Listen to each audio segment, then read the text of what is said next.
even get to this? Hello, Dota2 fans, and welcome!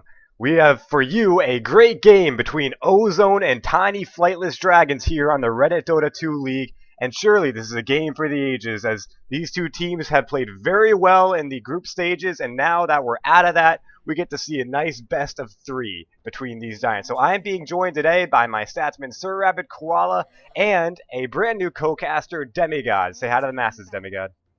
Hey, can you hear me? Is my mic on? We can hear you all right.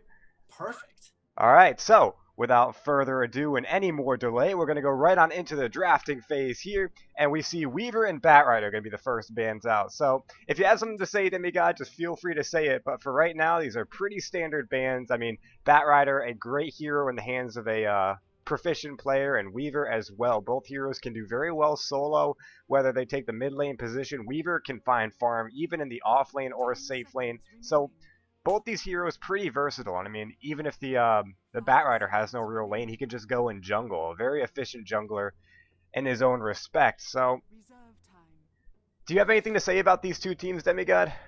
Well, I have to say, I've watched Team Ozone for a while. I've actually played with them a couple times and even stood in for them, I think, maybe once or twice.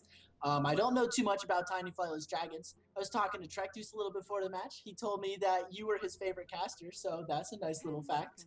I'm not sure, have we co-casted before? I recognize your name for sure, and I'm not sure if it's just that I've seen you, or that I've listened to your casts, or that I've Yeah, actually I've actually been I'm not co-casting. I've been casting the Reddit Dota 2 League since pretty much the beginning of season 2. So, I mean, That's if you haven't probably it. co-casted with me before, I mean, I have It's probably probably I've about just listened to your like I've spectated your stuff, you know? That's yeah, I probably it. probably have 20 or 30 games casted in the Reddit Dota 2 League alone. I mean, you can go check my YouTube page, which is available through my Twitch page. Shameless plug over, but Wait, what is it? While we're shameless plug, might as well name drop. What's your oh, Twitch?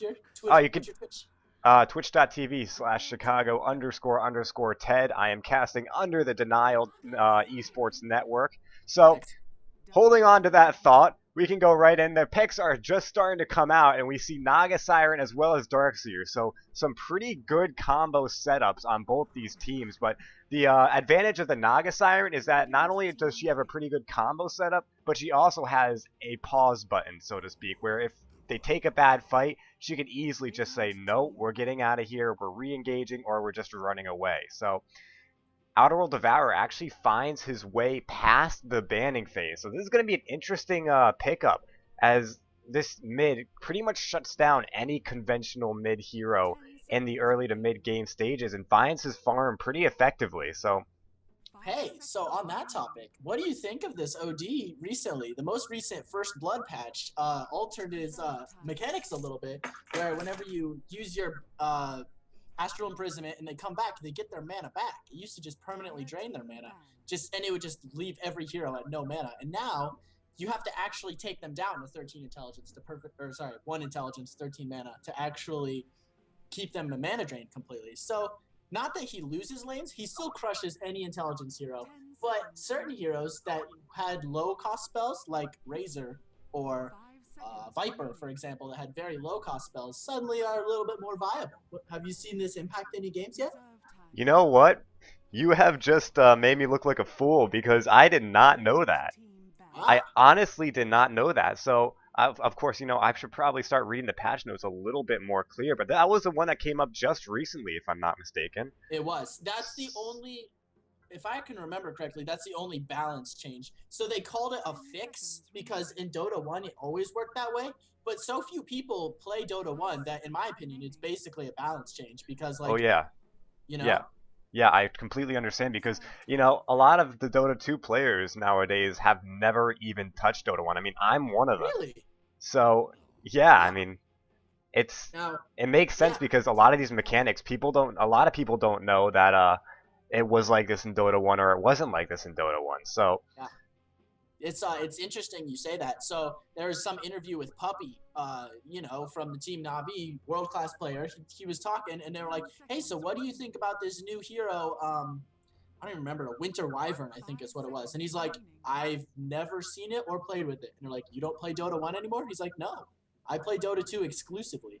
So I even the can professionals I can understand that. So I'm just going to There it quickly touch is. up on some of the bans here. We see Yeah. Animage and Lifestealer were banned against this Outer World Devourer. So obviously Team Ozone realizes what OD some of his weaknesses are, and they get rid of him right away. So this is going to be a little bit crippling for Tiny Flightless Dragons. But Razor is a very good mid hero, and Outer World Devourer really prides himself on his damage, and Razor says, you have damage? Well, I'm going to take that away with Static Link. So this is going to be interesting if they decide to draft up the Razor to play the mid position. We see the Magnus and the Warlock were banned out by Tiny Flightless Dragons. They see the potential from the Darkseer to set up those heavy wombo combo stuns, and so they got rid of them. So what do you feel about this? I mean, obviously Ozone picked up the Jakiro that pairs pretty well with Darkseer, and they have the Outer World Devourer, but what do you feel about the other options that Ozone have? So Razor is the classic counter to Outer. Just no question in my mind. They picked Razor to counter OD. The real question is, does Ozone switch it up by putting out OD bottom lane or something tricky like that? Put him on a safe lane, and then Razor gets a mismatch lane. The Warlock ban, I'm not sure.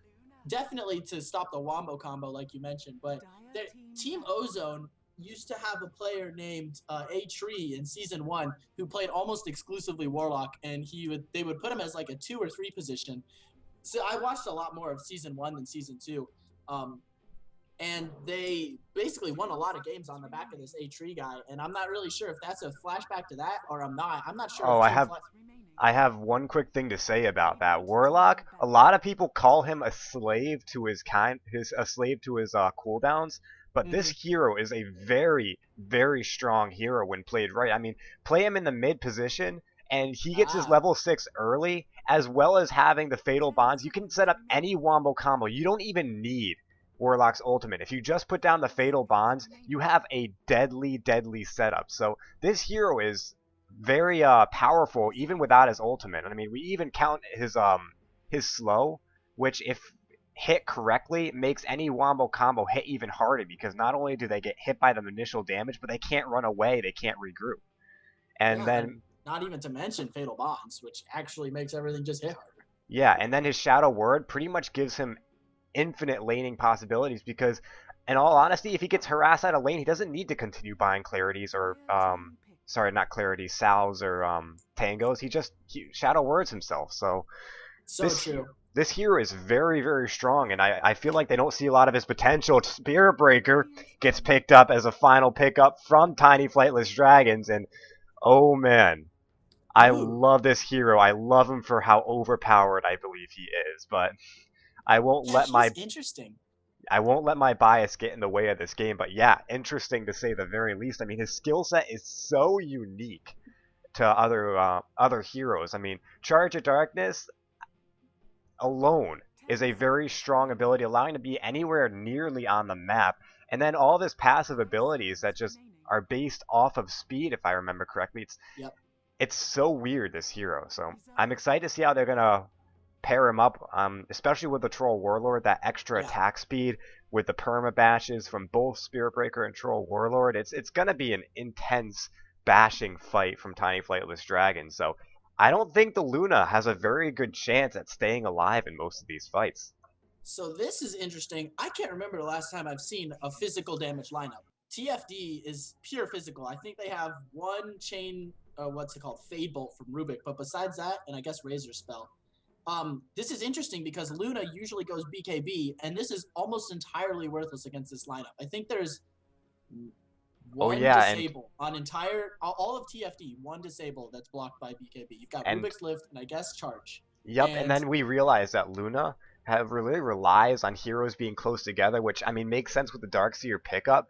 But yeah, Tiny Flightless Dragons have infinite possibilities to just stay spread out. They have the Naga Siren to nullify the vacuum. They have a lot of ways to deal with Luna. So I'm really worried for Team Ozone. They have to play in a very good early game and really shut down these heroes before what they do you get. think? What do you think about their lanes? Well, before they actually put their lanes, let's get. What do you think? Because Troll Lord and Razor could both go mid, I'm or thinking an just Outer World Devourer in mid against the Troll Warlord. The Razor's going to take the safe lane with the Naga and the Rubik, and the Spear Breaker is going to off lane, in all honesty. And so then, you think a Spear Breaker solo off lane? I could see that. Yeah, I mean, he relies on getting his early level 6 to start ganking, whereas for its Ozone, we're definitely going to be seeing a Darkseer playing a solo lane, if not a jungle. And I could be wrong right now because we already see He's going soul ring. Troll He's got to Warlord. be doing off lane. Yeah. Hey Pig is their Darkseer. Very interesting. I've Anyway, seen Jay play a lot of Darkseer. before Who we is continue on into this game, let me go ahead and introduce the teams right now. We have for Tiny Flightless Dragons, Pinky the Pirate playing Troll Warlord. We have stand-in Shanana on the Naga Siren. Krona, another stand-in, playing the Razor. We have Lucky Fox picking up and putting down on the Rubik. And Dakeen is going to play the mean old Space Cow Spirit Breaker. Meanwhile, for Ozone, we have Jora on the Luna. Trektus picking up the twin-headed Dragon Jakiro Project. Lee on the Nyx Assassin. Jay playing the Outerworld Devourer. And Hey Pig on the Darkseer, as you mentioned. And we see a little bit of aggression between Hey Pig and Dakeen, but that's not amounting to much. So, as we were saying, offensive tri-lane. Offensive tri-lane it is. In all honesty, I was mostly theorycrafting with individual heroes. I didn't plan out the lanes beforehand, so my laning predictions were based off of 10 seconds of looking at, but that doesn't dismiss the fact that I was almost exclusively and completely wrong, except for the Outerworld Devourer playing nailed the mid. I mean, no, so, I mean, I think you definitely knew Darkseer was off lane, even if you didn't mention explicitly. No, I agreed with your picks. I think that TFD is actually, well, what is this? Is Naga thinking about going somewhere different? Not sure, but Nyx Assassin, he found himself a haste rune in the bottom lane, and he might find Naga here, so... Oh, she's just warding. Ooh, she's got the portal wards! Project Lee, he had a pretty good opportunity to really turn that into something, especially if he decides to go mid right now. He might be able to turn that into a successful gank, so... I'm surprised he's just letting this haste rune burn out. So we've got, right now... We've got Darkseer versus Spirit Breaker. I think Darkseer wins that matchup fairly. Oh no, we see Trektus. He's going going on Piggy Pie. They have the Impale. And now the pick up and put down on the Rubik. The Ice Path to fly. Hits 3. But Trektus is in a load of trouble right now as Piggy the Pirate. He drugs into the jungle. Piggy the Pirate, though, he might fall first. Oh man, first blood goes to Jora. And now Lucky Fox is on the run. Nothing else is going to happen here. But oh man, a beautiful. Great damage. Project Lee, yeah, who got the first blood? That was the Luna. So a beautiful excellent. first blood going the way of Ozone, and that could have been much worse if Lucky Fox hadn't gotten a couple of great telekinesis stuns. He stunned 2 or 3 with each one, so that could have been much worse on the Tiny Flightless Dragons. But oh no, again. Yep. Although a beautiful they got her. Nah, she might get away. She might get away. The beautiful Impale coming out. Has Project Lee hit any less than 2 heroes with any of his stuns? I think he's had at least 2 in every stun. I'd be surprised if he hasn't, because these Impales have been on point. I mean, from the first blood, which beautifully impaled 2, which allowed Luna to actually pick up the first blood off of Pinky the Pirate, from a couple of great saves, and now they save the return kill. I was convinced that Luna was going down. Excellent play. Right. So Outerworld Devourer is doing a fairly good job versus this Razor in the mid lane. 9-3 versus 6-2. Phenomenal job. Razor just hardcore counters OD. No question about it. And OD's actually winning a lane that he should just be destroyed in. And he's picking up a DD. There's no question that a DD is going to help your laning stage. Oh yeah, DD in the early lane is almost like the insta win for games. So Hey Pig got the double Ion Shell in the top lane. He's finding a good amount of farm, and Dakeen is taking a lot of harass. So I'd like to see Hey Pig finish up his Soul Ring. He's got the money. I'd really like to see Krona put some points in his passive. So that's part of the reason he counters it, is because if OD banishes you, you can static link, and while you're Astral imprisoned, OD's slowed by your passive, and he can't get out of the range nearly as quick because it doesn't actually interrupt the static link while you're imprisoned. Right, little thing. I don't think nearly anything except distance interrupts static link. And what do you think about Trektus going a point up in his passive Liquid Fire here? I mean, it's doing a lot of harass damage, and it's hitting multiple heroes at once. The Ice Path out on Piggy the Pirate, but they don't turn it into anything. It's definitely interesting. I think almost everyone gets dual breath at level 2, or dual breath and ice path, by level 2, depending on what order. Right, So right. I think his idea is that none of these the TFD heroes are very short ranged in general. The Rubik's kind of longer, but like the idea with liquid fire is it can be really risky to get that close in a tri lane sometimes. But if he's able to get these hits off, Oh he's no, got the Jorah, combo. He's the wrapping net around. going down. The Impale beautifully hitting Great Shanana, stun, keeping him out hitting the ice two. path to Lucky follow up Fox getting behind. low. Right, right, Trek Lucky two's way Fox. out of position. Yep, Trek Great 2's stun. will take a fall here. Project Lead actually might He's fall as going for it. well. He's got the Impale though. It is not going to kill Lucent Beam Fly, but that's Jorah. Oh Definitely no, going to they take a might fall listen to me. here. Oh no. No The mana. range for him. Jorah is going to get away. That 380 movement speed with boots really keeping her alive right there. Looks like Jay's gonna pick up a haste top.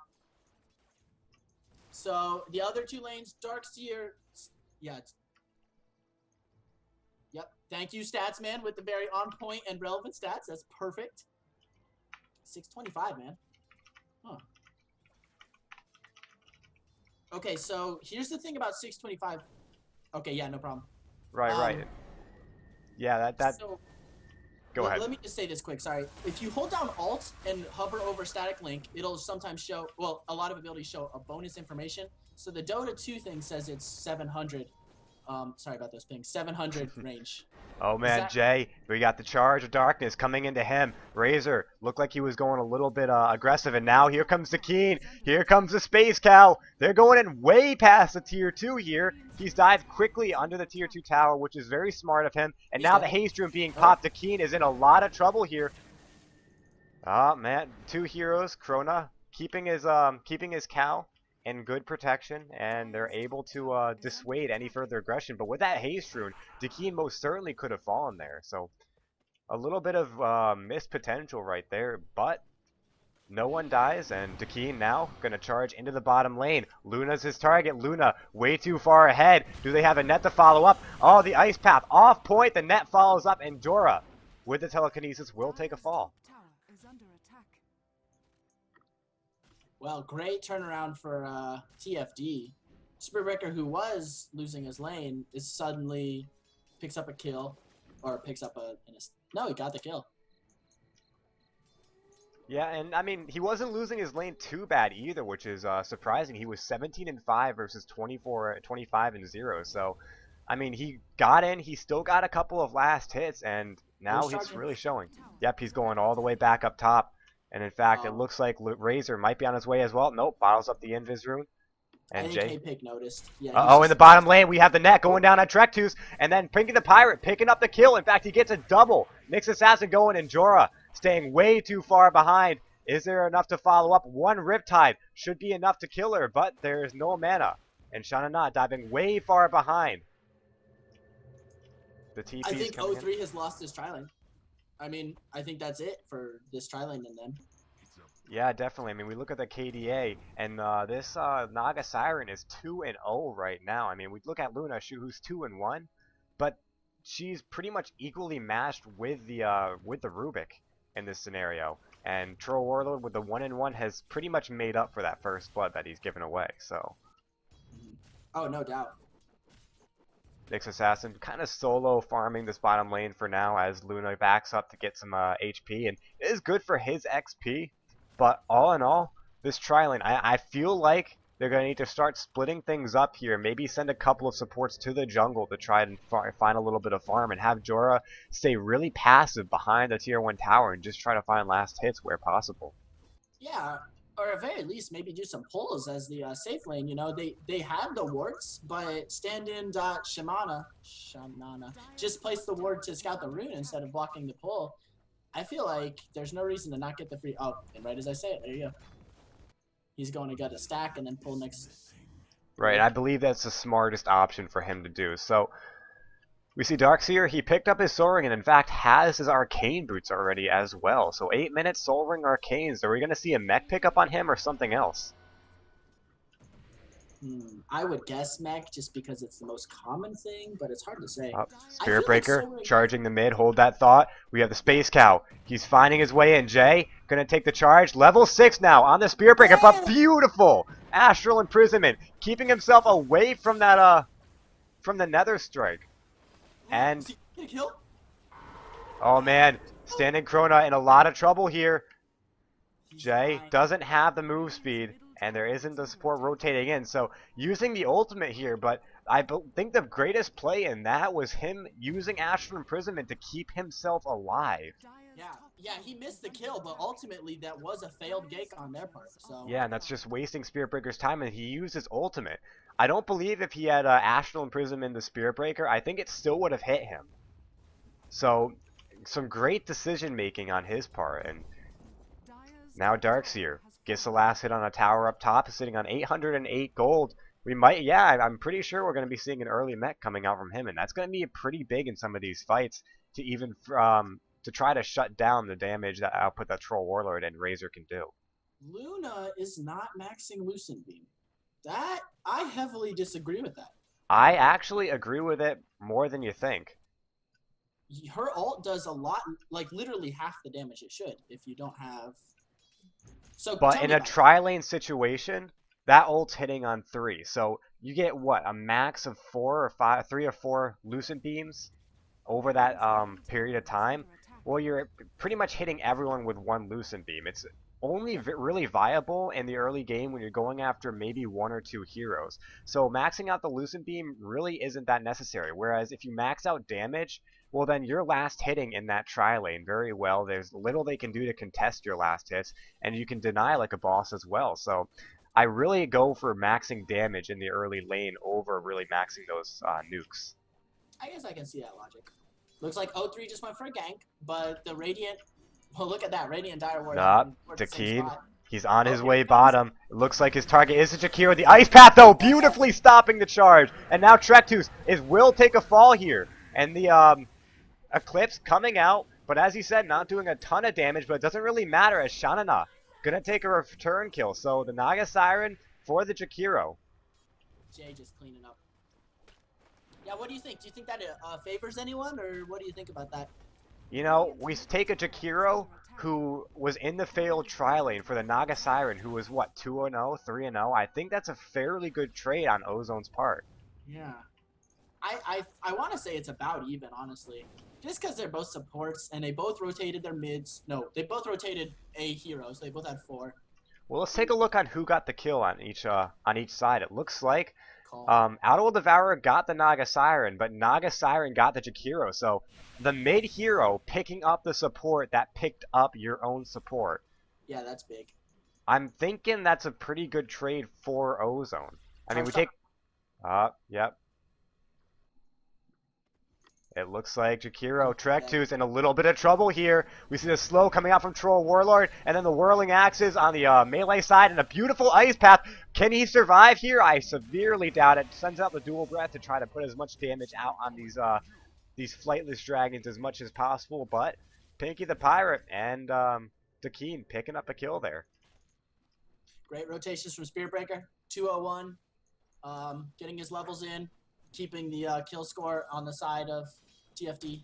Yep, and we talk about a hero that snowballs. Well, Spirit Breaker is the epitome of snowball. And now we take a look at the golden XP grabs. Ozone up with a lead and 1,000 gold, but losing about 500 XP.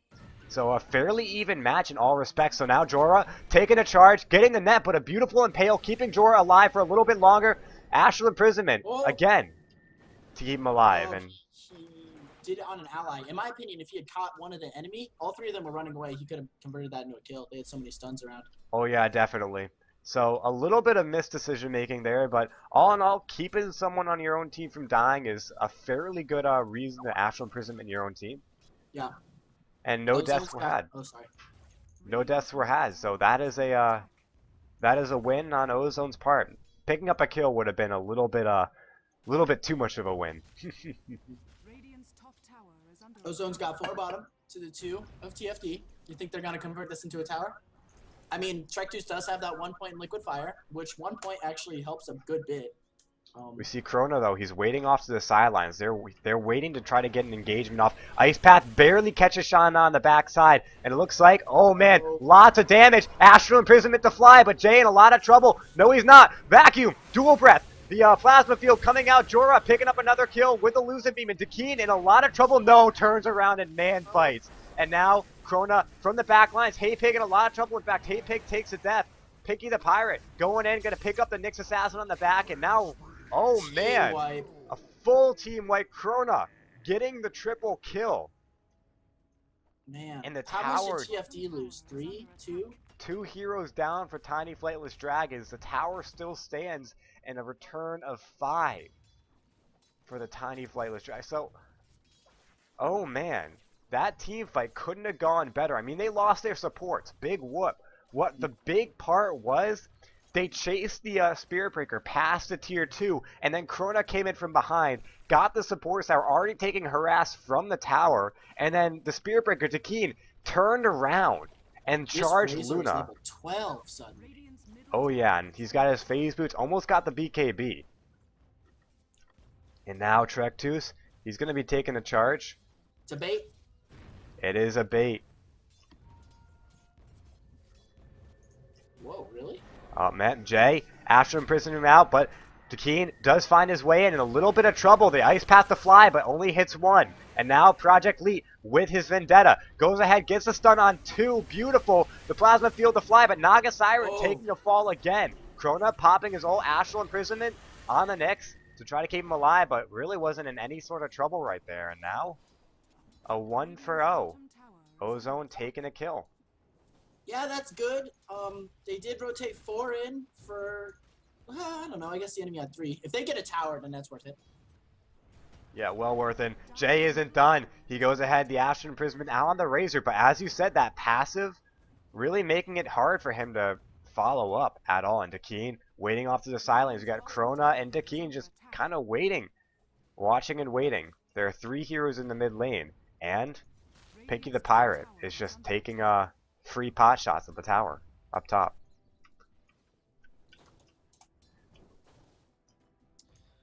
Looks like mid lane taking a bit of harass.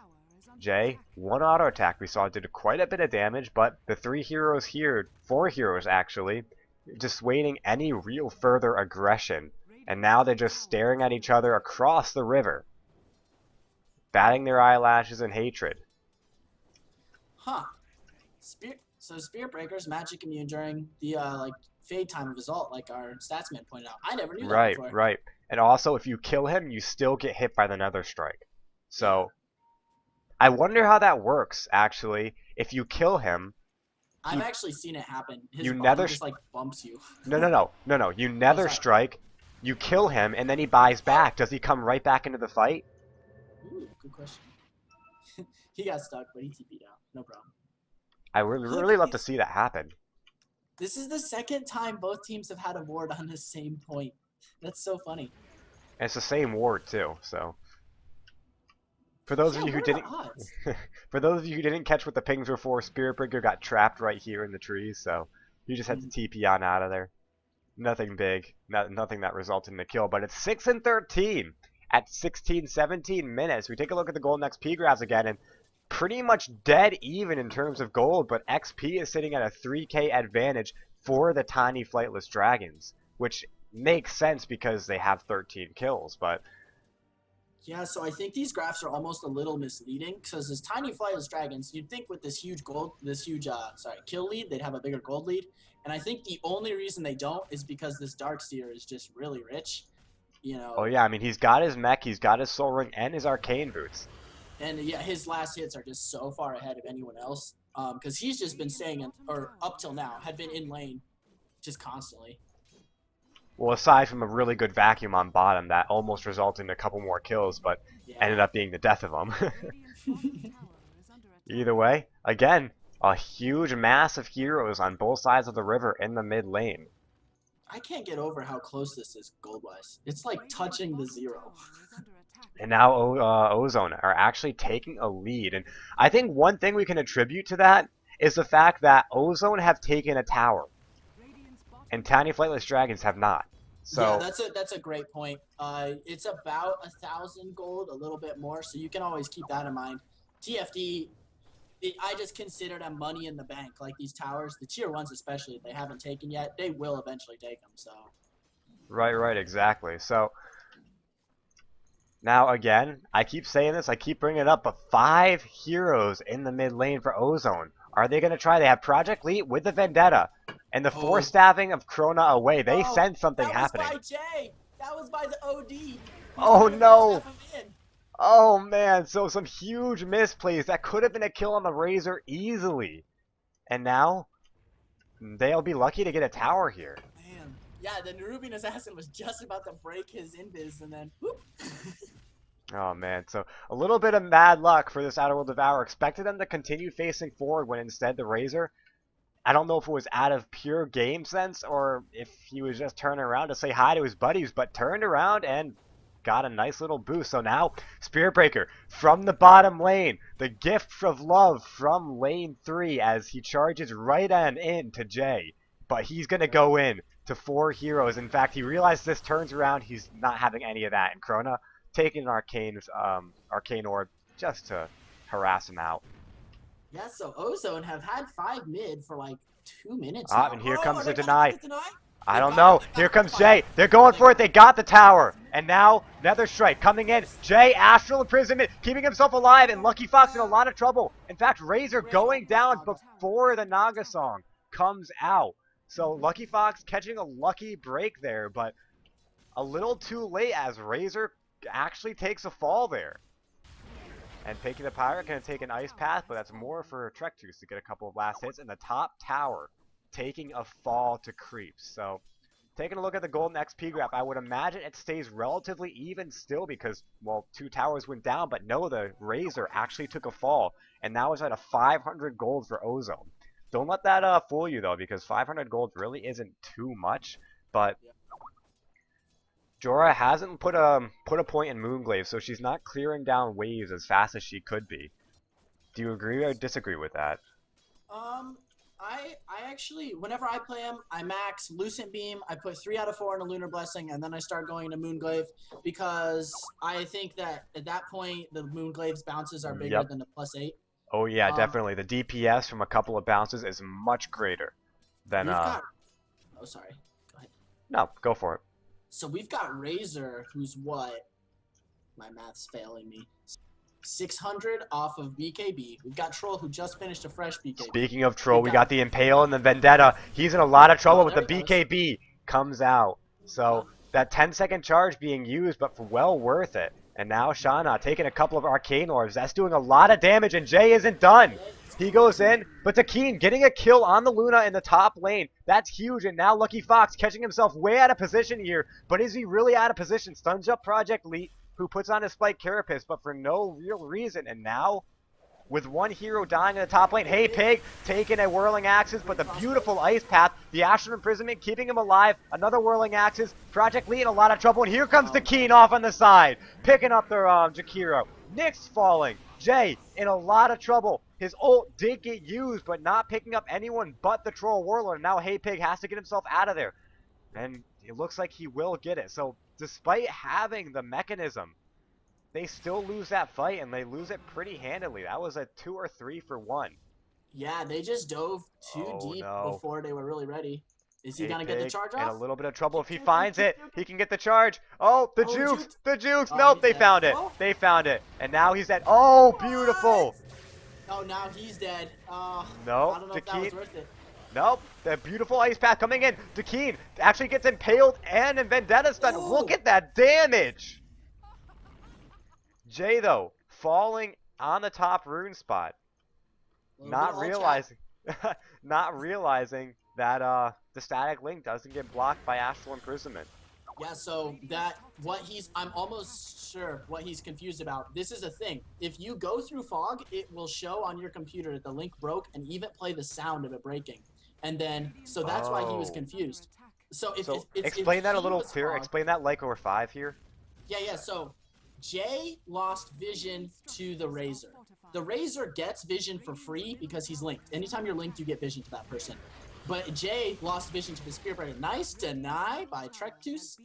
And so anytime you lose vision to the person who's linking you, it makes the noise like it ends, and it looks like it ends. So, but you still see the thing, and you can still see it reducing your damage. But, you know, in the heat of the battle, you don't notice this. You just, charge bottom.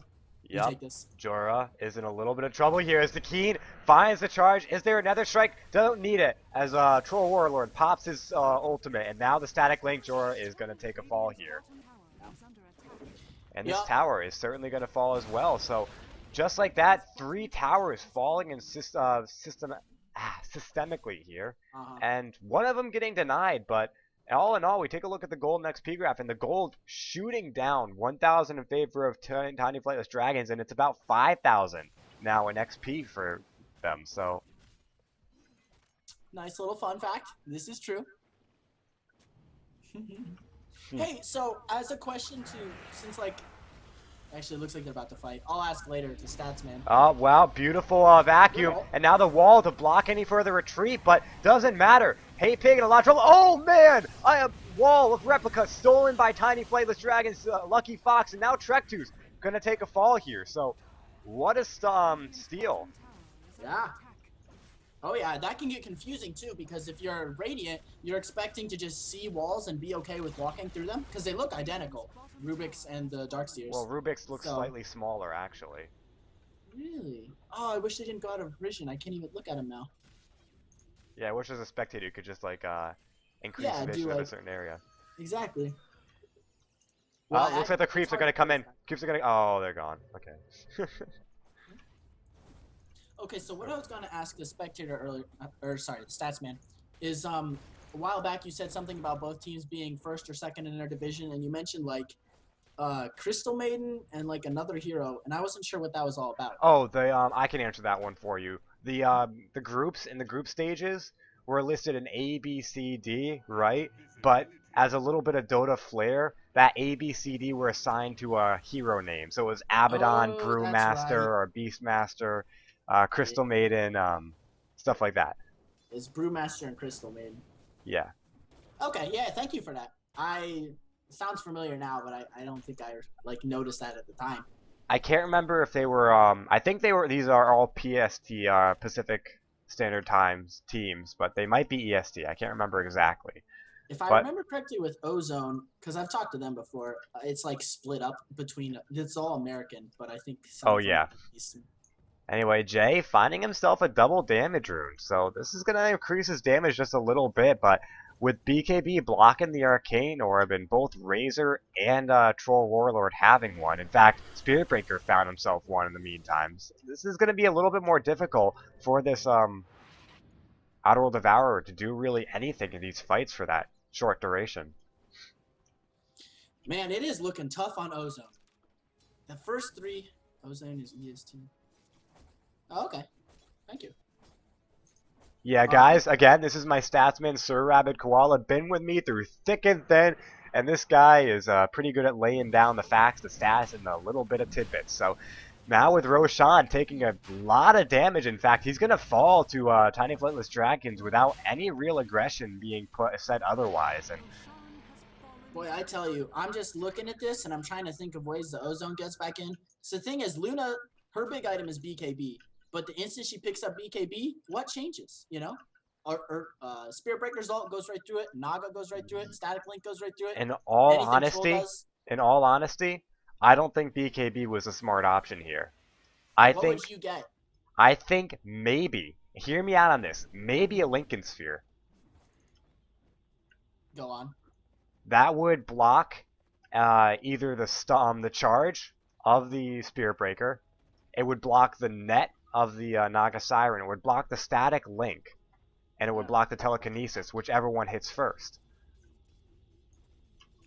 So, in all honesty, yeah, it gives HP and regen. I would also suggest maybe an MKB for that mischance instead of the VKB. It gives you a little bit. You can't go MKB first. You're too squishy. Oh yeah, yeah, definitely. But the BKB doesn't really add anything to her real tankiness except for a little bit of strength. Yeah, and even Lincoln's would be more than that. I feel like, okay, if I were her, I would probably have gone... Oh. Yeah, but that's one charge that's not coming into her. Yeah, I mean... that's still a pretty good initiate. And now, oh man, the Song of the Siren Can she end it enough? Yep, it goes down. Beautiful initiation. The wall to fly, a beautiful vacuum, but it isn't enough as Spirit Breaker with the Nether Strike goes in, takes out the Luna, and Project Lee is in a lot of trouble here. In fact, he takes a fall as well. And now with the Whirling Axes coming out, Trek2's in a lot of trouble with the slow. He will take a fall here. Hey Pig trying to keep him alive with the mechanism, but it isn't enough. He gets a first attack bash, and now he's going to fall full team wipe. So this is something really interesting about Troll Warlord's build. I've never seen this before. Skipping Fervor, skipping the blood, I mean...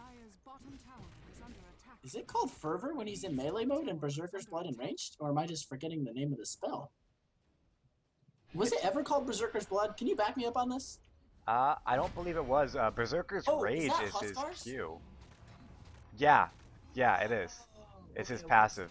I'm getting all mixed up. They're both... They look... similar-ish, not. No, but, not really. He's on. Yeah, everyone else knows this but me. Berserker's Blood is Husky. Yeah, okay. No, but so Fervor. In any case, he maxed Bash. I've never seen that before, and man, has it been paying off. That's like the second time I've seen a first hit Bash gets him a kill he wouldn't have gotten otherwise. And Troll Warlord's Bash, 2 seconds. Most Bashes, 1 second. Right. I mean, I was gonna ask if maxing Bash really does that much. I mean, it's still a 10% Bash, and I think they still would have gotten that kill regardless of what duration Bash it was. But I mean, we look at it, and the Fervor doesn't really add anything anyway. I mean, it gives a little bit of extra attack speed, but you're right. That's 80%. That's a lot. Okay, it's 60% from level 1 to 4. That's not a little. That's a lot. What do you mean? It's a 10% Bash chance, dude. Oh, so I'm not talking. I said Bash chance is 10%. What I meant was Fervor gives a lot of attack speed, not a little bit. I don't know. I mean, honestly, I think you're spot on with saying that the 2-second Bash on the fully leveled up Q is pretty huge. And now he's going to take a little bit of a fall. In fact, the Astral Imprisonment does fly, but oh man, the vacuum missing just barely. But he will still take a fall here. And that's going to be his Aegis. But Krona, Krona going way back behind, and they use everything to pop the Aegis. Now there's nothing more they can do. In fact, looks like Project Lee, is there any detection? Doesn't look like it. No, he's going to go in anyway. And now he's going to take a fall here. The Nether Strike to fall, and Luna popping the Eclipse, but the BKBs to fly. Rubik stole it. They're trying to get. They need to get rid of him. Rubik's dead. He died too fast. And now picking a pirate, man fighting, and he might actually take a fall here. No, the damage being stolen, and Trek2's in a lot of trouble as the Keen going right back behind. Beautiful Astral Imprisonment though, keeping him alive, and Jay wants more. I feel like if that Astral Imprisonment wasn't there, Trek2's could have stunned him, and then they could have killed him. He had Mask of Madness on. I don't know. No, but still, great play. Honestly, so that battle was a lot better for Ozone than I feel like they should even be getting at this point. They're so far behind, and they still took... Did they come out ahead there? Did you I don't think so. It was 2 for 2. It was 2 for 2, if I remember correctly. But they took a Rubik and a Naga Siren in place of a Luna. Luna and Rubik. And I believe it was Luna and Darkseer, maybe. Oh, and so if you... These are the two most farmed heroes, or, well, supposedly most farmed heroes on the Radiant side, on Ozone's side. So that's a huge loss. Just real quick, there's a spectator tool. If you pop open a gold or experience graph, and then go underneath the graph, you can hover over these little squares. They show who was killed, and by who. Oh, so it was Nyx Assassin and Luna. Thank you for that one. Up, we see the charge coming into the Nyx again, but this time there's a dust. But there are 3 heroes waiting. The Astral Imprisonment. Oh man, wait, no, that's right. Yeah, the BKB. Yeah. I was gonna say the Ice Path missed, but it didn't. It was the BKB. Let's check how healthy these BKBs are. Yeah, we have a 6-second on the Spirit Breaker, 7-second on the Razor, and I believe a 5 or 6-second on the Troll Warlord. So these BKBs are starting to wear down. Yeah, they're not bad in any respect, but I mean, you need this magic immunity versus the Outer World Devourer, and once those start hitting the 4 seconds, you need to start really timing them rather than popping them at the beginning of a fight. But just like that, Troll Warlord picking up his Satanic. Do you think that Ozone has a chance late game if TFDs, all of their BKBs get down to 4 seconds? Because This Ozone's like relies pure magic damage. this Like relies on a 100%. lot. I'm saying once Luna gets her maybe a butterfly or Mhm. even a manta style. Man, Something to keep her from being man fought down by Piggy the Pirate. And then you have the BKB starting to wear out, and you have a beautiful vacuum into Sandy's Eclipse. charge. They have a chance. The charge, actually, yep, you're right, going in on Project Lee. There is another dust, and Project Lee will most certainly die here. The Nether Strike. Oh, Damn! man! Again! Astral How is this Imprisonment keeping him alive, this? but Project Lee going right back in. Gets the net, though, and will take a fall anyway. Hey, style points, right? Yep. I honestly think he should have taken the Vendetta and run. I think the dust had worn off at that point. Um, maybe. So dust is 12 seconds. Oh, yeah, then maybe not. 4 seconds of astral. So like this is something I noticed too. Whenever you're in the heat of battle, it seems like I think it's because like people's minds start thinking so quick, but it feels like time goes faster. Right. Can Radiant defend this at all? No. This tower is at 500 health. It's dead. It's gone. Yep. Save Control your, Alt is just so good late game. yeah, save the glyph for the tier 3s and Mm. just put up the Great Wall of North America here and hope that it holds. Farming charge bottom. Yep, just kind of taking a couple of neutral creeps with him, too. It's, Just getting smacked. yep, the ping's coming out. Yeah, just look at that. They're going through and they're taking up all the creeps that happen to be hurt along the way. I was hoping that these ogres would get bumped into the river. I've never seen that happen, but what would they do? Would they walk back? I don't Yeah, know. they just walk back to their camp, I imagine. Denied tower. Good. Yeah, so a little bit of a shallow victory for Ozone there. I mean, Tower Deny still give 100 gold to each hero. So, I mean, it's not like the most ideal situation, but it's better than just losing the tower. Jakiro's building mules, which is actually, I'm assuming what he's I doing with. strongly agree with that decision.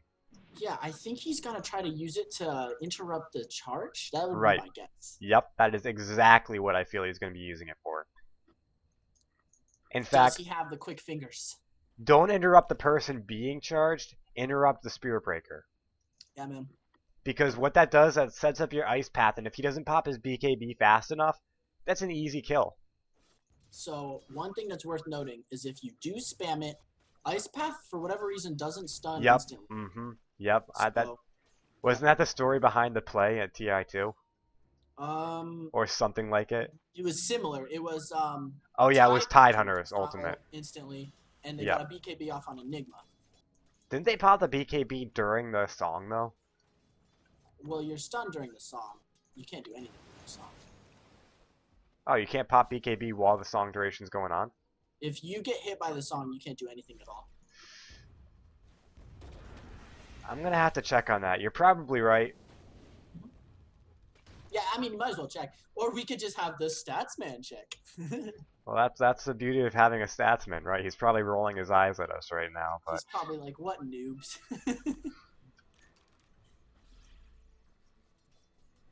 Name of the play was yeah, we went over that. But can you pop BKB during the Song of the Siren? like, so if the enemy is a Song of Siren and you want to. Okay. All right, yeah, you're right. Did you check, or are you just saying that? Yeah, I'm probably wrong, and I'm in denial about it. How do you even check something like that? Like, how are you so quick about it? You look at all the little picky facts of each one. Oh, okay. So, like, whether or not sleep wait. Not to prevents cut you from off, using... Roshan bottle. Yup. Roshan's at about half health, and Tiny Flame Strike. If this is the break that Ozone needs, can they get it? Oh, beautiful Nether Strike hitting. Oh, the Astral Imprisonment, keeping him alive. He has another chance. The BKBs are down. Does he have a vacuum? He does. Use the wall. Use the vacuum. No, he doesn't get it, and now he's dead. Lucky Fox though in a little bit of trouble, but not enough. And now Krona going behind the lines, the net to fly,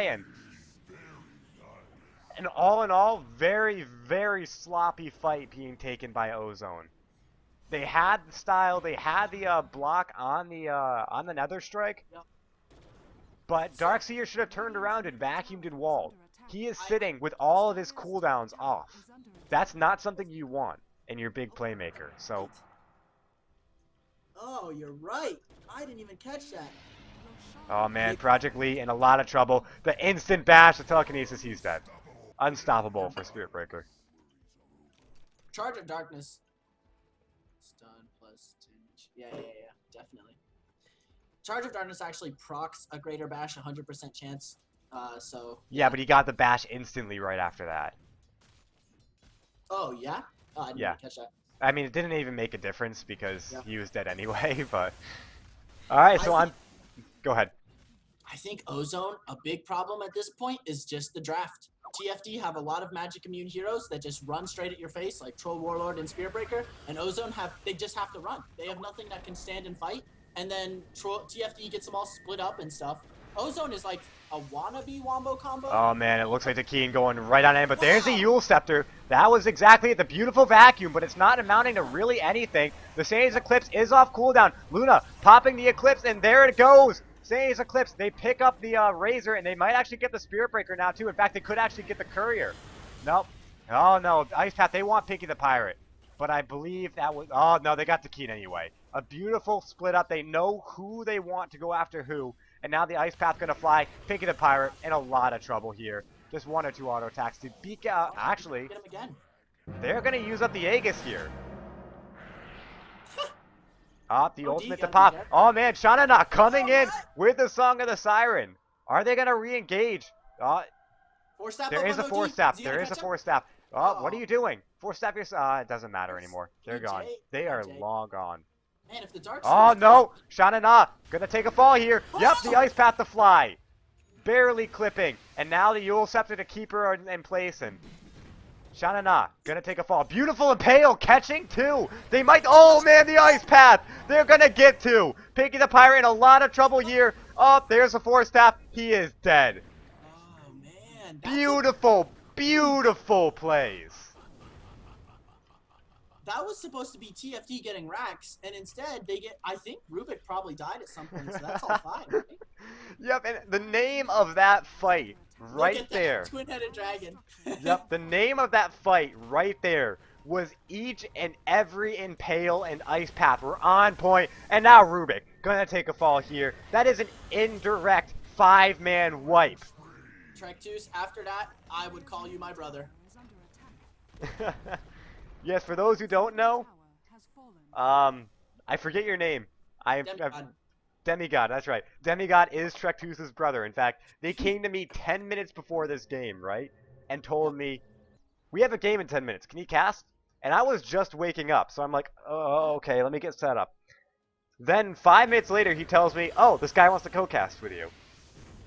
And I'm like, oh, shit. So I have to go and get Skype set up. But you know what? It's well worth it. Of all my co-casters, I think you're one of the better. Oh, thank you. Force staff up on Jakiro. Wait, Jakiro has a force staff now? Wow. Or it's not done, but he's going full like utility here, isn't he? So let's take a quick look at the Golden XP grabs, and we see from that last fight, that went huge advantage. Yeah, it's still an advantage, but that went from 15,000+ up to 10,000, and it went from 25,000 to 50,000 in Golden XP respectively. So if they can come back from... OD's got cheap. 2 of the BKBs are at 4-second charge. This is looking pretty scary now. But 03 needs to not get cocky. Oh yeah, definitely. At all. But see, the big thing, the name of this game, and you said it was right in the draft, it was burst nuke damage versus physical damage. And once that once the physical damage dealers start being more susceptible to those nukes, is when games start going the way towards the magic damage dealers. So I imagine the smart thing to do right now would be for Tiny Flightless Dragons to cut their losses, farm up a pipe of insight, and then go again. But oh my god! What? Look at Krona's items. Refresher! The game is over, guys. The game is over. I want to see. So that's a lot more DPS than Troll puts out by a long shot. That is a 0.3 second strike interval refreshed. Yeah. They pretty much have to. Or sorry, that's a point. Yeah, a 0.35 second strike interval that happens twice. That I mean this is very rudimentary math, but that's hitting 10 times a second, or just short of. What did you say? No, it's 0.35. You were right the Yeah, first time. but it's happening twice. Yeah. Oh yeah. And each So one's a minus armor. That adds up so fast. yeah, this is scary. All they need to do is go in, distract the ozone while Razor sits next to the tower, and it's gone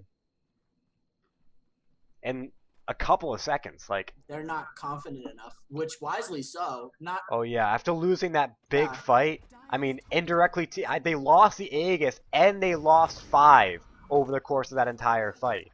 I thought that fight was over like 4 times, and then it would just be It kept Trek going. would hit a Yep. Yules or Nyx or something. And we noted how that 4 staff, instead of being used on OD, used on Jakiro was a bad idea, but in fact, that, I believe, is what got them the 2 instead of the 1. So look at this. OD just, or sorry, Trek 2's just, the Jakiro in any case, just finished up his 4 staff. They have 3 now. It's like, normally you get 3 when you're against a melee carry, which I guess Spirit Breaker is kind of, but he has all these gap closers. I don't know. I wonder how this will work. Yeah, definitely. So, I don't know. At this point in the game, I'm thinking it all comes down to who's got the better positioning. I tell you what, I would have loved to see...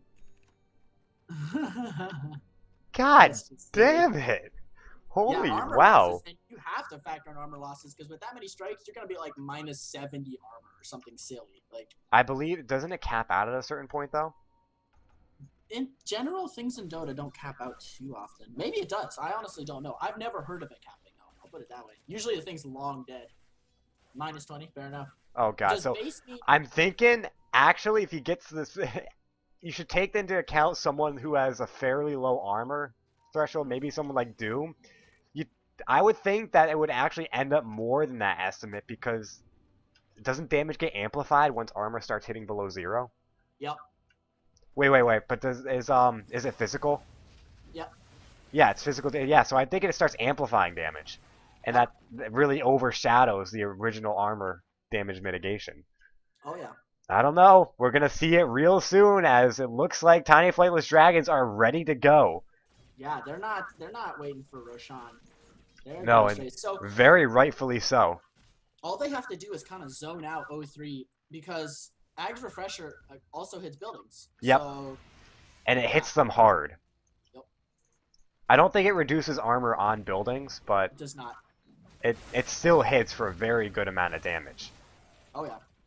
Especially because you don't have to like stand still. On an unrelated note, I did go into a custom game, and on what the fuck mode, I put on my ultimate thousands of times, and you can take out a tower in less than a second. Wow. Yeah. I'm at. Does double refreshers work? No. Ah. They share the same cooldown. Ah, damn it. That would be amazing if you get 3 instances of Eye of the Storm. Either way, it looks like Tiny Flightless Dragons, is this going to be their attack?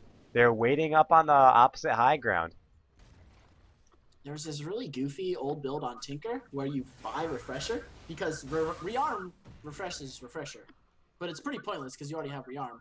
But the only difference is that Refresher is instant and Rearm isn't. So you get like Refresher and Rearm and you do like 2 things really, really quick instead of kind of quick. It ends up not working very well because you need mana, but like it's pretty hilarious. I imagine. Well, maybe if you do it in the presence of an Outerworld Devourer. Oh, it doesn't? Just kidding. I guess that's why it's an old build, huh? Yeah. But I imagine if we were to still go on that old build, if you did it in the presence of the Outerworld Devourer, it might work out. You'll end up getting mana. Oh. I've never seen an Outworld Devourer and a Tinker. That would be a kind of cool combo. I actually did an Outerworld Devourer and a Tiny recently. It was hilarious because I was always at full mana.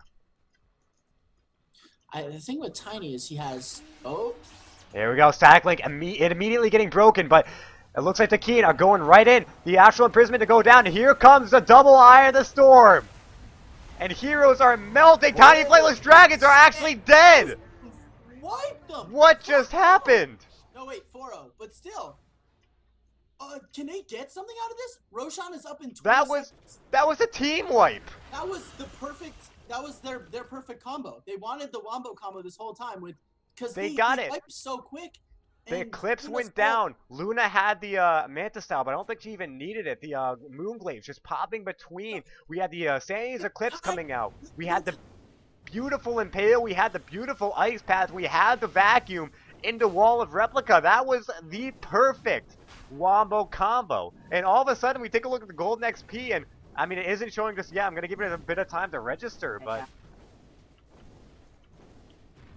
holy, I don't have much else to say about that. That was incredible. I mean, Dyer just got a little cocky. The one issue with this, though, is that they still need to do it like 2 or 3 more times. Yeah. Oh, yeah. They're not caught up yet. I mean, look at these ward coverage by Dyer. They have somehow 1, 2, 3, 4, 5 wards down. They must have been saving them up because you only get 2 stacks, right? Am I wrong about that? There are points when you can get 4 or 5 pretty easily. Well, I mean like 2 pairs. So like, is it? It's either 2 or 3. I know it caps out at some point. Well, Rubik's holding 4 right now, and What in the hell? How are they even doing that? you can have as many wards as long as the cooldown's off. Yeah, but well, fair enough. Oh, Jakiro, is he gonna die? Nope. We got the Yule Scepter. Does he have the Force Staff? That doesn't matter. He's dead. Jakiro's dead. 70 seconds of time for Jakiro dead, but they get the Impale off, and now Luna coming down with the Lucent Beam. This could be an issue. They have the Force Staff out, but he's too fast.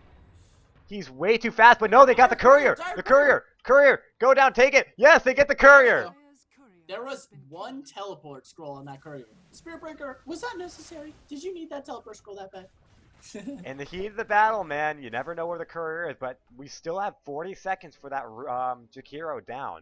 Unfortunately for Tiny Flightless Dragons, though, they have to send their Spirit Breaker back, which means they can't initiate for another couple of seconds, which gives plenty of time for Jakiro to come back. Yeah. Oh, yeah. They can't make any plays on that. And it's now, just a nice kill. Now the Courier is down, so if they have their next item, they have to walk back to base to get it. So, let's think about what big items we're looking for. Yeah, what more can they get? I mean, the Troll Warlord has his Crystallis. In fact, he could buy his Daedalus right now, but he'd have to go back to base to get it. Yeah, because honestly, if you're just doing nothing but pushing, buybacks aren't super worth it. He doesn't have any way to teleport back in. You know, I think I disagree. I think buybacks are more than worth it. Because that's the difference between being able to defend your base or not. Well, 03, there's no way Ozone's gonna be pushing.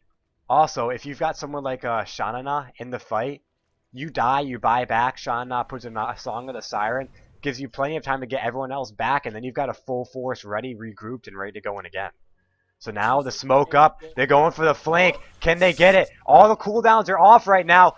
Smoke gets revealed. A beautiful Impale! Catching 3, the Vacuum, the Wall, the Ice Path, the Macro Pyre. But is it enough? We have the Troll Warlord on ultimate, but Razor takes a fall. And now, oh man, Pinky the Pyre is gonna die here. The only thing they got was the Aegis and they lost 4. And this is where you push racks. Push Rex. This is where it happens, folks. Beautiful. That that Nyx, was it 3 or 4 man stun? That was insane. This Nyx, who was Project Lead? That was 3. That was a 3-man stun. And there we go, the double buyback. This is the defense. They need to. The glyph is on. 4 seconds for Rubik, 13 for Naga. They can defend. In fact, Ozone has to get back right now. This is dangerous. All their they should leave. All their cooldowns are off. Yeah, Naga has her Song of the Siren, and all the cooldowns are dead. They have to get back. Oh, they're backing. Okay, look at these guys. They know. That's very smart. They forced out 2 buybacks. They got a 4-man wipe. Let's check. The gold graph's coming back sharp. I'm trying to figure out what my buyback hockey is. There are no more buybacks left. What is a buyback hockey? Mine is set to T, but it's different for everyone. So I mean, that's just a matter of a little bit of farming. But Razor has 5 seconds on his 5 minutes on his buyback timer, and Troll Warlord has 5. So if they lose a fight and they don't get enough farm on the Spirit Breaker and the Naga and the Rubik, they can't buy back. Up, Spirit Breaker charging to the bottom. Nope. His charge just stopped. And then Moonglaze. This creep wave is just gonna. Yeah, look at it. It's melting. And now it's a lot of fun. She's got 3,700 gold right now. Oh, yeah. And cheese. It's not even like the Nyx has been making invis play. He's been making plays. Uh-oh. Is OD dead? Uh-oh. You know what? Yes. He Is gets there a killed stun? before staff He has to TP. do If he's he has to really do quick. it right now. There he goes. Got 2. it. Ah, there it is. Whoa, Naga should have, or not should have, but could have just intuitively ulted, hoping I would get it. But, that would have You been know the one what? chance. I think at this point in the game, it's a very hard decision to make because you use it to take out a core player, Yep. and then you're not even guaranteed you're gonna get them, or Mhm. you use it for the next team fight and hopefully do something with it. If she was level 16, that would be an easy decision. There's a Oh, huge yeah. difference between 2-minute and 1-minute cooldown. Oh yeah, but I'd like to note that I think in that last fight, that Nixon Pale got the Naga Siren before she was able to ultimate. Oh yeah. Which meant they took her out immediately. So we just have to rely. I think that's why she got the gem, actually, is so that Nyx can't go back behind her and stun her out. Because she has to get that Song of the Siren off for the setup by Tiny Flightless Dragons. In fact, with that Naga Siren sleep, they can go ahead, they can get the static link out onto the okay, that's fine by me, but they can get the static link onto the Luna, and then all of a sudden, all the physical damage is fairly gone. I mean, you still have the Outer World Devourer with the Arcane Ore, but it's all going to come down to this next fight, I believe, because it's going to happen at Radiant's base. And we take a look at the buybacks right now, and still there are no buybacks up for the Dire team right now. Tiny Flightless Dragons have to be very careful. 55 minutes in, it's 28 and 36. We take a look at the golden XP, and that 25,000 XP lead that Tiny Flightless Dragons had, yeah, that's now a 5,000 XP lead. Gold, it went 15,000 to 5,000. So, man, we talk about insurmountable leads. Well, we just realized today that a 25,000 gold XP deficit can be come back from. Well, let's not get too hasty. They had no. Look at it this way. It doesn't matter if they win. They came back from it. Yeah, that's true. They still have to win. It's still an uphill battle for them.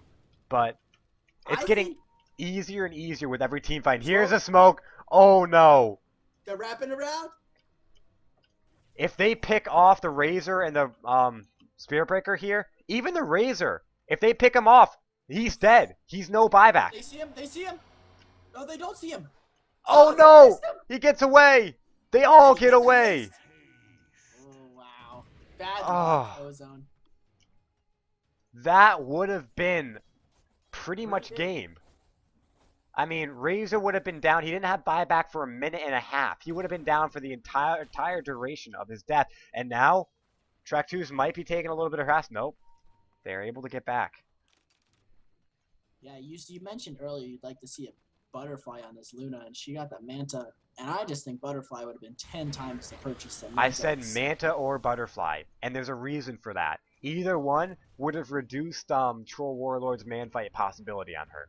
I think that 35% evasion is worth 10 times the illusions at this point, though. They have 2 but there's only one Luna.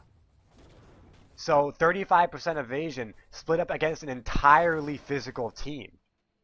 Whereas you have 3 Lunas to confuse the enemy and probably fall back on. As well as evade out the net, too. So, I mean, obviously, the Butterfly would be the smartest option to go for now. Yeah, definitely. And she still got buyback, too. If I were to Luna, honestly, I would consider putting the talisman on over maybe giving a cheese to someone else or something. That talisman, I guess the cheese. Get rid of the TP scroll. Yeah, TP scroll. Are they gonna like TP back to their base? In all honesty, you know what I would do? I would sell the power treads and buy boots of travel. But then you delay your Butterfly. Maybe. But is the Butterfly going to be out for the next team fight? No, but the talisman good. Yeah, but you can get the talisman and still get the boots of travel. Oh yeah, that's true. And in fact, you can have the talisman and the boots of travel at once. So the one thing is though. Wait, hold that thought. Roshan is coming up in 30 seconds. Yeah, so this is big.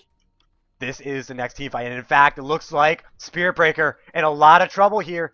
Is he gonna get spotted out? He is. The Nether Strike happening on Tech Trek 2s. This is not a smart fight. No, it is. Trek 2's in a lot of trouble. The Force Staff. And it looks like double ultimate. And Green Radiant is falling absolutely down. The Sage Eclipse did get popped, but it to no avail. But Luna trying to man-fight it out. She wastes the cheese. She has to stay alive. Buyback from the Spear Breaker. And look at that damage from the ult. And Jorah turning around, using the Lucent Beam, and gets stunned up by the passive on Krona. Unstable Current. And, oh man. Buyback on the Outer Devour. And the name of that one, Outer Devour uses Sandy's Eclipse when 3 heroes still have their BKB on. Yup. He just ulted nothing. It looked good, but he hit nothing. And now, this is bad as 2 minutes down on the cooldown. This could most certainly be Rax. They have Glyph, so it's not terrible, but these are all the heroes still alive.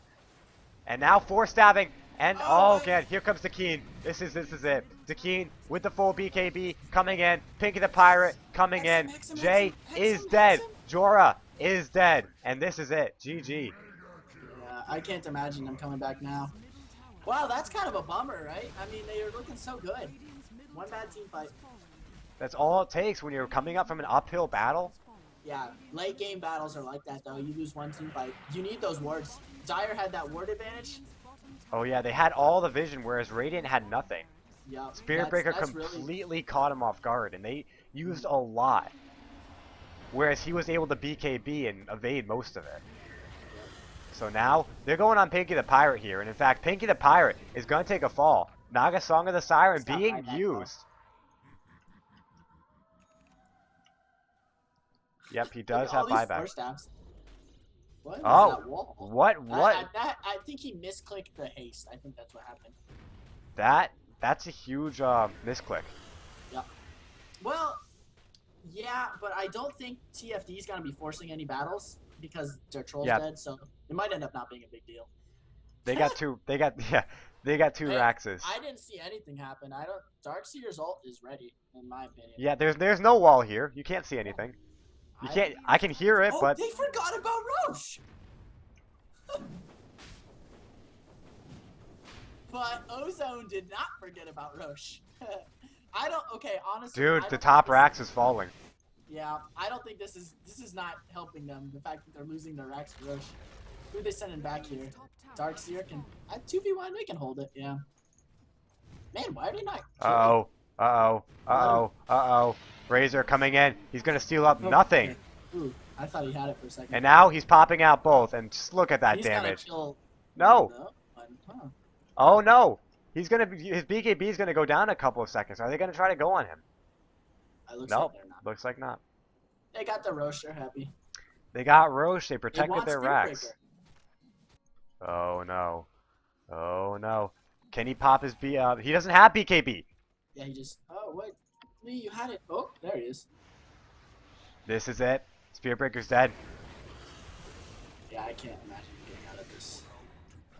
And he does not have buyback.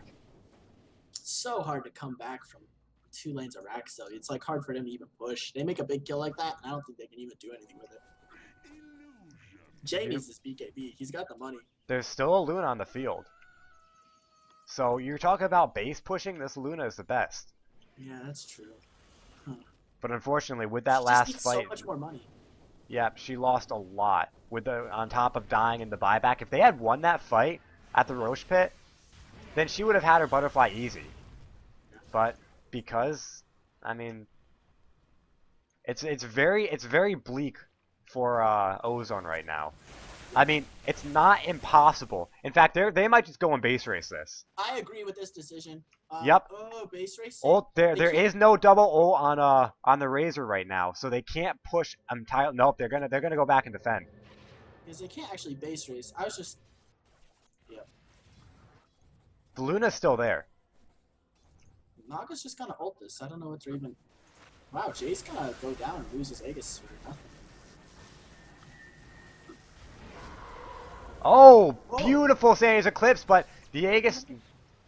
he probably should have stayed in to pop his Aegis. He should go in and suicide his Aegis. Yeah, okay, he did it. Yep, and there we go. Krona oh no. Can I get Naga? They're gonna go for it. Yeah, she's dead. I don't know what her plan was there, but Well, she just wanted to save her ally, which she did successfully. I mean, oh yeah. Naga instead No, of I don't. I mean with the Heaven's going back Halberd. in instead of TPing. Yeah. Oh yeah, she should have definitely TP'd out. Oh, they're making fun of Hey Pig because he misfired the ult again. It jerks. Yeah, well, with an ultimate like that scales with your enemy, I mean, you don't want to waste that. Yeah. Oh, he's like 30 gold from Axe. I didn't even notice that. Oh man, that is huge. They weren't down 2 lanes of Axe, but they are. I mean, it's just, it's so hard. Aghanims, that's like, what was it, 150% damage output? Yeah, something silly, 140. Ka-ching. Yeah, 140. That means that the Troll Warlord is better on the Radiant side than on the Dire. Well, he's got the Null Talisman. They can't kill him, and he's got the Satanic, the Lifesteal with the 140% damage buff. Well, so like the illusion doesn't get the lifesteal, if I remember correctly. I thought he did. I thought he got lifesteal and crit. He gets the crit, but he doesn't get the plus damage. We should get no, some stats. He doesn't get the damage. He doesn't get the damage. I think he gets stats, no plus damage. I also thought he got lifesteal. The reason I think that is because when I get home with the Dominator on Chaos Knight, they get the lifesteal. I thought. Yeah, no, I don't know. I feel like I'm trying to play. Whatever. It's a 65-minute game. Does it really matter? Yeah. 65 minutes, man. This is quite a game, exactly. Yep, and Ozone are fighting really hard for this. If they lose, this is a huge morale boost for the best of 3. I mean, a huge morale loss for the best of 3. There are 2 games that are supposedly played after this, guys, by these teams. You just let that soak in for a minute there. Yeah, this is a long series.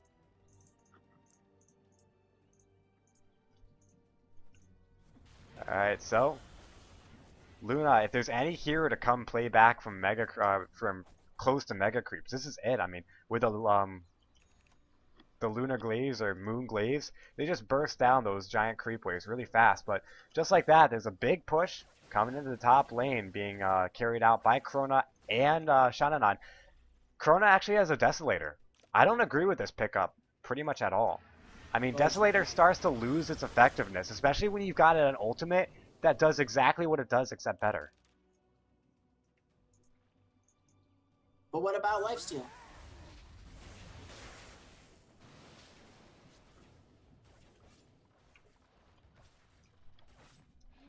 We're waiting anxiously to hear from our statsman here, and it looks like, are they going to go for the top lane? I think the best thing to do would to find pickoffs here. It looks like he's just posturing, and the Naga's no lifesteal. Right. And the Naga's just sitting around. Okay, how about a Vladimir's lifesteal? I think they get Vlads. They get Vlads.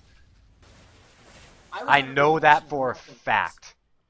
I know that for a fact. They get Vlads. And it looks like Krona's dead. They gotta focus this Naga. Krona's dead! Krona could be dead if they don't get the Naga Siren ultimate. They get the stun on Naga! Krona, he's gonna fall! He does fall! And Naga Siren! But that's just like that. The tier 4s are taking a lot of damage, but they can defend this quite easily. The Glyph Pick gets used, and Razor does have buyback. So they do have it if they need it. But they need to be using this haste on people. Like, Hey Pig's just walking around, and like, they could potentially get some of those pickoffs. They have like 7 4-stabs, but yeah. What do you think about this Jakiro picking up a Pipe of Insight? Well, I mean, obviously I think it's dumb because there's no magic damage. Yeah. Yeah, there we go. That's what I was thinking. Dude, no. Illusions get lifesteal. I know that for a fact. I'm pretty sure they don't. They just, it seems like they do because your do they higher get the life and you keep making new ones. Do they get the animation from it? Yes. Okay. Okay. They also show the animation for Eye of Scatty and Dakeen. A big push coming in the bottom lane. I mean, they're trying to push, but they can't. Split pushing. Oh, what happened to Jorah? What happened to Jorah? Uh-oh. Do we have a disconnect? Nope, he's back. Not before this tower takes a lot of damage, though. And it looks like Pinky the Pirate, he's up on the high ground. And Jakiro doesn't want to make light of this. But, nothing much. Oh, top lane, Dakeen, in a lot of trouble. Dakeen, he's going to fall here. Does have buyback, though. And now Pinky the Pirate.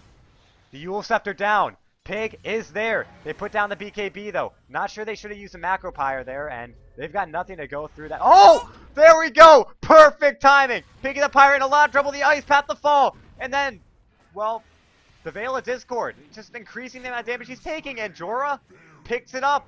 And this, he has buyback again. Yeah, he did buyback last time.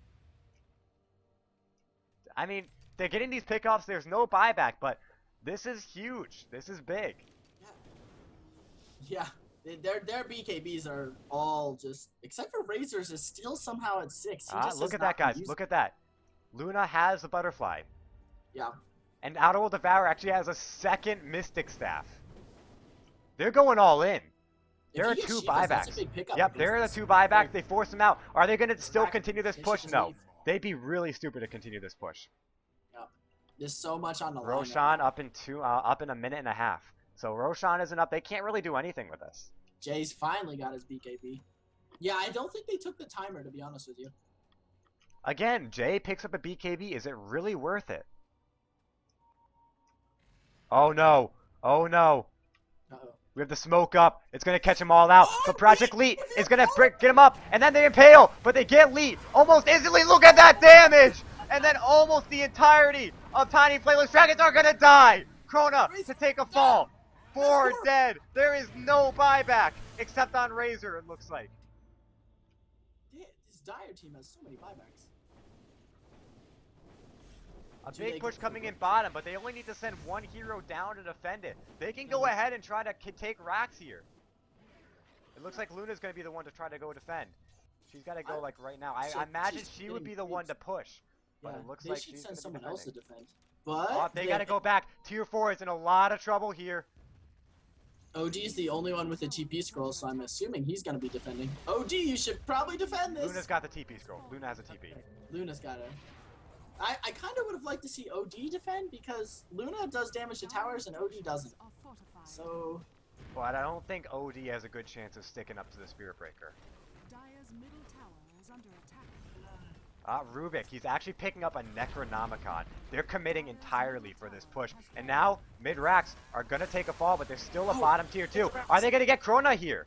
They're trying to go for it. They got the vacuum in, but they're not going to get it. And now, it looks like Dakeen. Yeah, this is exactly what I'm talking about. Dakeen doesn't have a very good chance at standing up to the Luna. And now the mid-melee goes down. So, not exactly what they wanted, but still. They got something. They forgot about Roshan? Just look at that. Look at the XP advantage that Ozone has amounted. That's a 40,000 XP swing. Yeah. This is an even game. I feel like despite Rax being down in 2 locations on the Radiant, this is a very even game. Oh, well, now it's just effectively 1. I mean... Well... I'm counting 2 because there's still 2 outer tier 2s left on the Dire side. And it looks like Tiny Flightless Dragons are actually going to get Roshan. Dire did not forget about Roshan. I love that logo. Yeah. What is it? Is it eating its hand? It looks like it. It looks like messed up. Like that cousin you don't like to talk to at family reunions.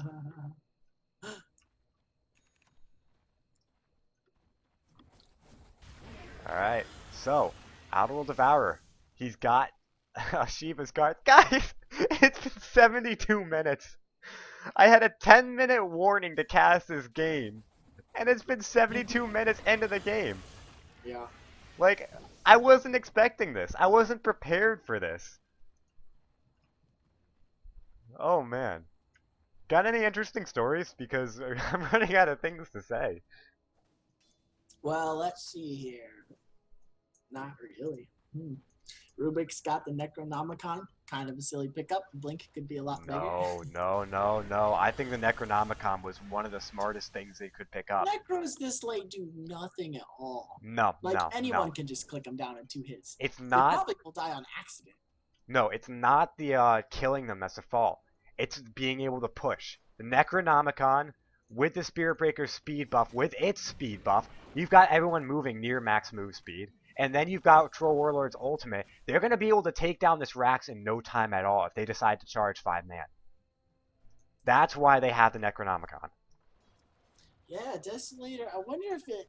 I'm going to look close at this. Does it actually, like, make a projectile? Or does it just kind of look like a long red zappy thing? It makes a projectile. I've been watching it. I mean, I think he still hits with his whip, but it makes a projectile. Yeah. Either way, 2 giant waves pushing in, but Tiny Flawless Dragons are still way too cautious to take this, and for good reason. I mean, if they get Wombo Combo down, they're done. And now Luna sitting on 4.5k 500 gold. Yeah, 4.5k gold. What is she going to pick up next? I imagine maybe a Satanic. No doubt. But yeah, after Satanic, then, like you said, I'd probably get the Boots of Travel. I still think it'd be one of the smarter options to pick up now. Yeah, how much does buyback cost for her? So buyback calculations I always have issues with. Yeah, no, I'm not good at them. It tells you 2,100, which is fair enough. That's how much buyback is. But how much does it cost when your hero dies? Like, oh, it's like your level times something. So I think they lose about 500, 600. Yeah, about 500 gold every time they die. 1,000. When you're 25, it's gotta be at least 1,000. Oh no, I mean they give like 500 gold. So I think about 1,000 lost. Man, how much do you lose just for dying? I know. I think he's already on it. I think he's already researching that. He probably is. Knowing him, yeah. Of course, it just makes him look better because he's probably like researching it, and then I asked the question and he's got it done like a second later. He's like, "Oh, I anticipated that." Darkseer looks like he's going for a refresher. Fair enough. Yeah, this. How can you lie? Okay, you're not the one talking, man. Yeah. You're not the one talking. Okay, while we're talking about stuff that's just like talking. I'm gonna like have a dead throat after this. Continue.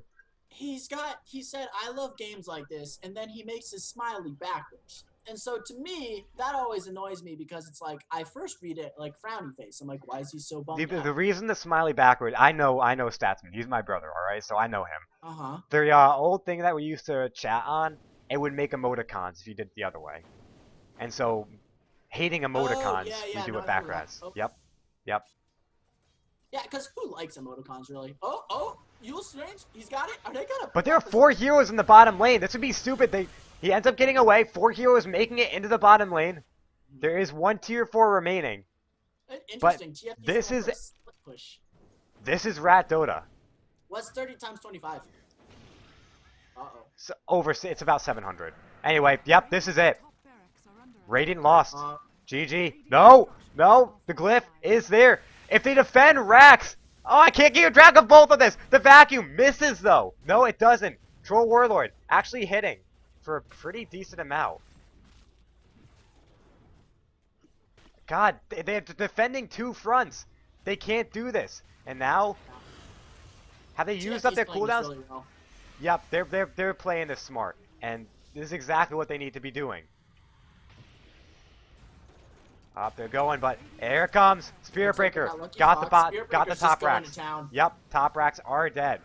Top racks, if he gets both, that's GG. You can't. Meanwhile, really Pinky the Pirate going down, but the Aegis being used, and now Takeen will take a fall here, but to what cost? Song of the Siren. They got the Spirit Breaker. They have 1 racks left. If they just leave, that's a huge win for TFD. If they get out with nothing else. Uh-oh, middle tower down for Radiant. Buy back, all 5 are up. Naga Siren, though, get the, die to the Outer Devourer. 750, okay. So I was close. Yeah, you were pretty much right on. Yeah, no, at this point, I don't really see Radiant have any easy... There's no way. Yeah, I can't see it. Here comes Spirit Pinky the Breaker, Pirate. he's just going for it. Yeah, Yep. he doesn't care. Pinky the Pirate is going to take the tower. Spirit Breaker is getting Mega Creeps. Looks GG to me. Up. Spirit Breaker will fall here. No, BKB, 4 seconds. Troll Warlord gets the tower and Spirit Breaker gets away. This is depressing. It's like watching an ant squirm under a magnifying glass. Yep. Nyx Assassin picks up the Spirit Breaker. Almost no buyback, right? He just used it, yeah. That's actually kind of big. Dude, I'm not gonna lie to you. If I'm Luna, I farm up a rapier and I just go mid. Like, you've got no other option at this point.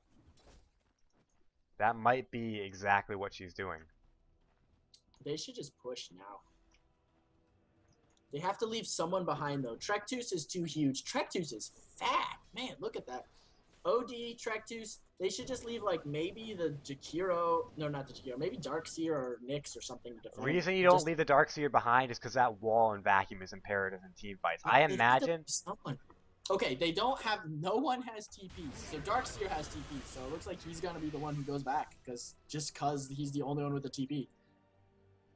And it looks like they're going to need it. Pinky the Pirate is making his way in. They're going to base race. Don't go for the Don't go for the racks. Just base race it. Ancient completely exposed.